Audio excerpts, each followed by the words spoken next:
I need y'all to pay attention to everything blue and black here. The blue and black is the new template.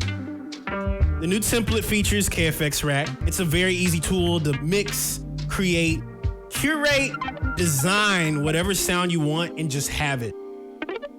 The beauty of this thing is that it's not only just on the audio tracks, but it's also sitting on the MIDI tracks. The MIDI tracks all have KFX attached to it. And you're gonna notice something that's like a constant theme. KFX is gonna be the thing that I utilize to create sounds. And also I want you guys to feel empowered. And that's really what this whole thing is about. I want you guys to feel empowered, not only just mixing your music, but making your own sounds too. Your sounds are very valuable. Just throwing it out there. It's like the equivalent of when we cook and we have like scraps of food left. Those scraps of food are usually intended to be preserves to add to something else. That's what this template is. Now, one thing I think you guys are gonna appreciate is that I have a all new Master Bus effect rack that is sitting here. And I do want to intend on explaining how this thing works. And I'm gonna try and find a good track to show y'all as an example of how this thing works. And this is basically a master class on mastering your music, which I realize I've never talked about mastering music before on Twitch stream. I realize there's a whole thing behind it. The way I like to think about it is like this.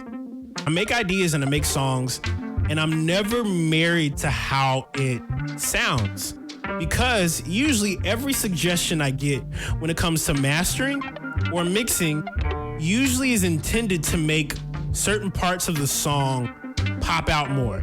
That's why when they send music to mastering engineers, they need a different perspective because they're hearing it the same way every single time. So they then pay money to go send it to someone who can master it with their ears in a way to make it balanced. And really, when you think about it, this is what I would say. If you want to know what mastering music is typically what mixing did not do in its final stages. For instance, sometimes when we mix music, we'll create a whole piece, a whole orchestrated piece behind all the elements. You have all your pieces that are sitting da-da-da-da-da-da. Mastering, what mastering does is it takes what you have missed or what needs to be enhanced and makes everything basically the same streamline, so it's all balanced. So I created Master Bus Rack for that reason, so you can be able to go between KFX Rack and Master Bus Rack and be able to gauge. Now, the one rule that I have as you being someone who uses Master Bus, I don't need y'all to look at the numbers. Everything that comes down to mastering is feel. Mixing, feel. Feeling. Remember we were just talking about feeling for the last hour. Feeling is 100% the secret behind it. There's a lot of people who will talk about, I throw this crazy preamp on this, and then this goes on to this. No, the secret is feeling. How you listen to certain songs, and you notice how like beat has some elevated energy whenever like hook comes in, but then it comes right back down when that second verse comes in. The reason that is because it's all feel. No one told them to do that. And yeah, seriously, this is what mastering basically is in a basic way. But there are rules to how this works. So I will also say this too. What you guys are hearing at this moment, I have a compressor that is sitting on this master bus, and I'll even show y'all what the whole rack unit looks like. Basically, you have a utility to control your mono, which is right here. Saturate, there's a small harmonic saturator sitting here. Now, there's also a thing I added in here called subtractor. Subtractor is all the EQs that you need to be able to subtract frequencies you don't need.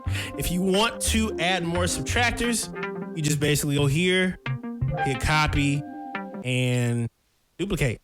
And it'll duplicate to as many as you need. There's a little notch option where you can pick your notches. And if you want to something's a little too loud, you can. But this is all feel though. This is how I dial in my tracks. Because people be thinking like, how do you mix your stuff? How do you master your stuff? I've been doing this for the last several years. I've ran this all through my car. And I think there's a lot of people who be like, this is not necessarily the right way to mix or master your music. That's just how I have things set up. So I'm gonna show y'all a little good example of this. Let's just zero all this stuff out. Let's say you download my sounds. Let's go to just any of my sound packs. Let's go to sounds from my past. Let's go to 2022. Good Lord, that was 2 years ago. Let's just grab some drums. Let's just add this in here. So watch this. But hopefully, this is gonna be up on YouTube. That was 2 years ago. That's crazy. Let's just go ahead and let y'all show how this goes. So let's say, for instance, I like how these drums sound. Let's say your whole track overall is -8 dBs. Hit the compressor, level it out. And I usually do 50% because I want to leave some headroom. Now, as well, mono, you can check the mono signal or stereo signal of this track. The reason why this mono knob exists too, by the way, and I'll just break this whole thing down. The reason this mono knob exists is strictly because of the fact that whenever I'm trying to make sure two signals are not canceling each other out, mono is a great way of checking to see if that's the case. So obviously there's room there. You can switch between stereo and mono right here. Now, there's also a saturator knob. Y'all probably saw this earlier. I had this thing that said a bit warmer. It's a preset that's in Ableton called a bit warmer. You can also use this if you have Ableton Live. It's a saturator. What do you think about setting bass to mono? I like having my basses in subpart stereo. There's sometimes in stereo. That's just one of the things I like to do because I need depth with my basses. Usually like subwoofers, like subs, like 808 basses. The best bass sounds have a little bit of spread on it. A little Decap does this too as well. His bass sounds or like drum sounds sound like they're like everywhere. They feel like they're spread a little bit. So I don't necessarily mono entire bass tracks. Bass does have depth. You can make a bass track stereo, bro. You can make it in stereo, but just make sure it don't cancel out. Don't go too crazy.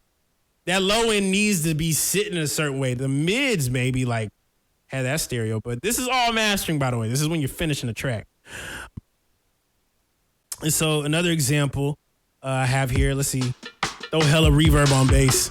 And then also as well, there's a small soft clipper. A clip, it clips the, spread that bass. That's funny. That's very funny. That's funny. But yes, there's a soft clipper that sits amongst this Ableton rack here, master bus rack. You can add a little soft clip to your master bus if you want to get an additional clip that's not necessarily distortion, but it takes the peaks of your signal and gives it a little bit of a spot to keep as much knock as you want, but it's not going over into the red. It's not distorting. Distortion isn't pretty. Saturation is. There's a difference.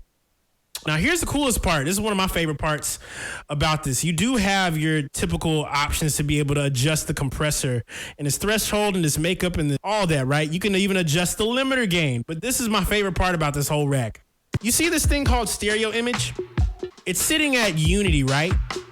But you can also boost the stereo image, or you can dial it back.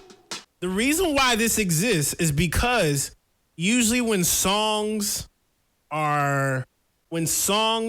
you put a song or when you listen to a song, right?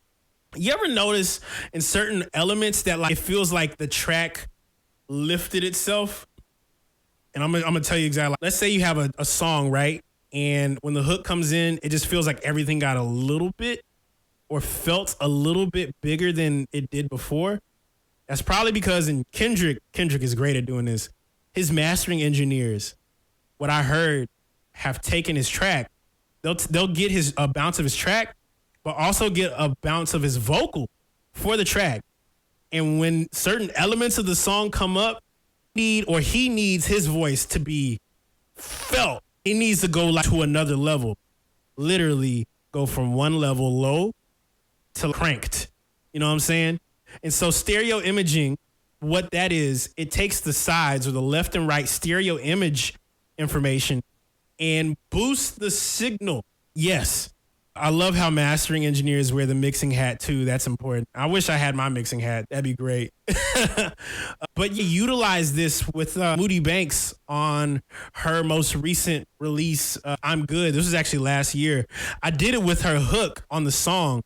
I took the hook of the song and I raised up the stereo image as the song was going.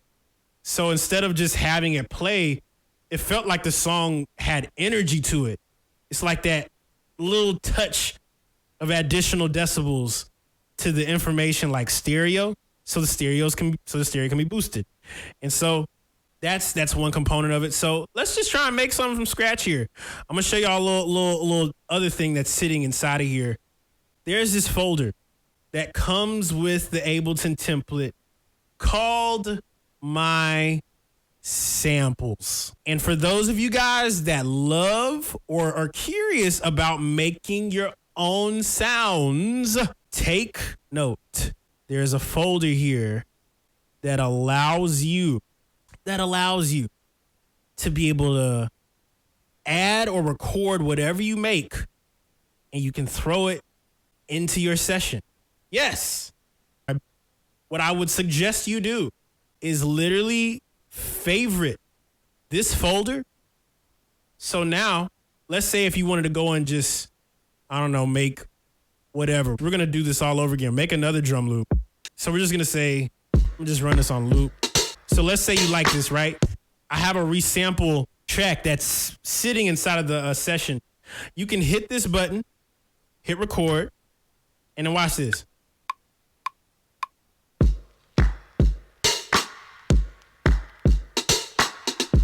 So let's say you like that, right? I'm going to go ahead and delete this. I'm just going to take these pieces. I'm going to keep both of these. Let's actually delete that. Keep that. Hit crop clips. You can crop it and go to samples here, process crop. All that can now go into my samples folder. Yes. And you want to know something crazy? If you want to go outside the DAW, this is sitting outside the DAW. So you will always know where it is. Yep. And by the way, that drum loop was sitting inside my volume. Not my volume, but my sounds from my past pack. If y'all haven't copped sounds from my past, y'all got to do it. And so last but not least, this is also a heavily underrated part and component about my Ableton Live template. One of the things I love doing with my templates is taking the templates, right, and having my own coding language to it. Now, coding language can be anything, right? And I wish I would have said this first. I'm probably going to restructure this in the YouTube video. So let's see here. If you click on this button right here that says key, see this thing here that says key? The MIDI? So when you press MIDI, everything turns blue. But when you press key, everything turns green. The reason key is orange is because key is exactly like MIDI. It's just instead of being MIDI, it's the keyboard of your computer, which means this can become your own controller. And what I did for this template, if you guys can see right here, I made an entire mapping sheet of your session. So if you're curious to know what certain things do, you can press the key button of the session and you'll be able to access the shortcut. And the perfect thing about this whole setup, everything is literally right in front of your enter button. Your enter button is like your main hub. So number one is phase nudge down, which is like you can nudge the track to slow down or speed up. It's really good for jamming, by the way.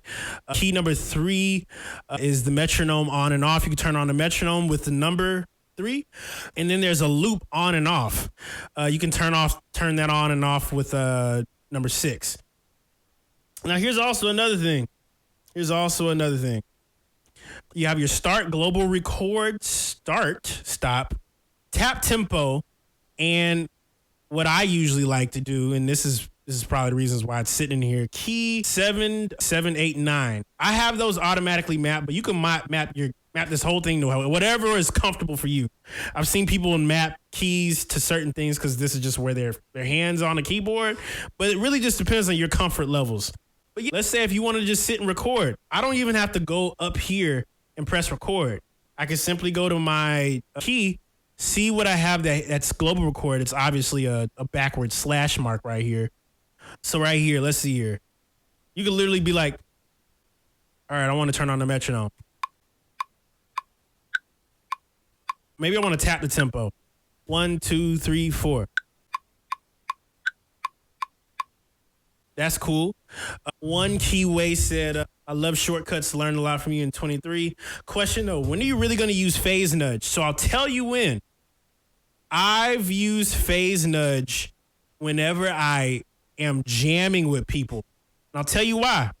Times, and I'll even show y'all an example of it. So, you know how I was just playing a loop, right? And it slowed down and I was able to speed it up. Let me get just a good drum loop. So peep game on this, right?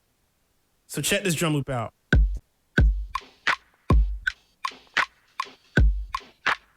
So I'll show y'all what this phase nudge does. Let's put this back up. So check this out. Phase nudge. I got it on 1 and 2. Wait, let me see here. Phase nudge 1 and 2. Now watch this.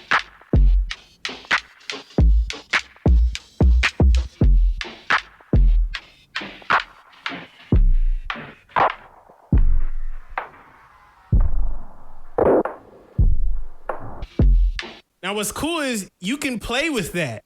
You can use it creatively if you want to. My brain is like, I want to mess with this. I'm saying, so I could actually record that. I'm going to mute this so it doesn't play back. So I'm going to just.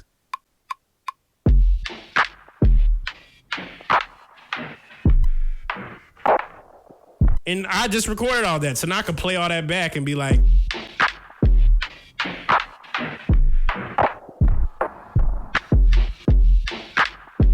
Crazy, right? But it actually recorded on tempo. So I didn't have to I wouldn't necessarily have to do that. But the fact that you can do that.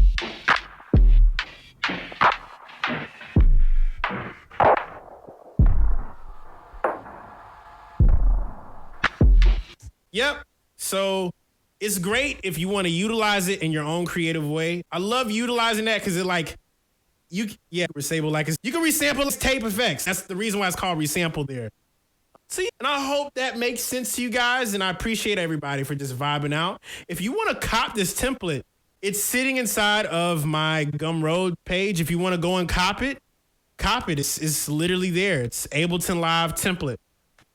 It's something that I made for me, and now it's for you guys.